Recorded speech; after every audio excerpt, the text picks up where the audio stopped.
মার্কেটে একটা নতুন চুলকানি এসছে, সেটা কি জানেন? আমিও ঠিক জানতাম না, মানে 3-4 দিন ধরে দেখছি কিন্তু জিনিসটাকে ধরতে পারছি না। গতকালই আমাদের পাড়ার একটা ছোট বোন, আমার হাঁটুর বয়সী, তার কাছ থেকে জানলাম। বাই দ্য ওয়ে, চুলকানিটা আগে কি দেখিয়ে দিই। আমি বললাম, কি এগুলো, মানে কি? তখন বলছে, তুমি এটা জানো না? আমি বলছি, না আমি জানি না, কি এটা? তখন বলছে, এই যে এইটা, এটা মানে হচ্ছে ব্লাশ করার যে ব্যাপারটা থাকে না, ও তখন হচ্ছে এরকম করতে। আমি বলছি, আর এইটা মানে? তখন বলছে, আর এইটা মানে হচ্ছে অনিচ্ছাকৃত করতালি। এই মানে? তখন বলছে, হ্যাঁ মানে তোমার লেদ লাগছে, তুমি হাততালি দিতে চাইছো না কিন্তু তোমাকে দিতে হবে, তখন তুমি এইটা করবে। আমি বলছি, তাহলে এইটা কি? এরকম করলে তো মানুষটা কাজে আরো উৎসাহ পাবে, এনার্জি পাবে, আওয়াজও হবে।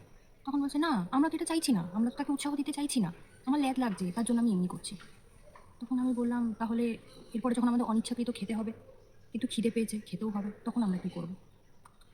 এমনি, মানে আমি একটা কথা জানতে চাই, এই যে কি জেনজি, এদের আমলে এরা কি অনেকটা এগিয়ে গেছে, নাকি আমরা এখনো মানে ঠিক ঠাকুমা দিদিমা এদের আমলে পড়ে রয়েছি? কি ভাই, কি?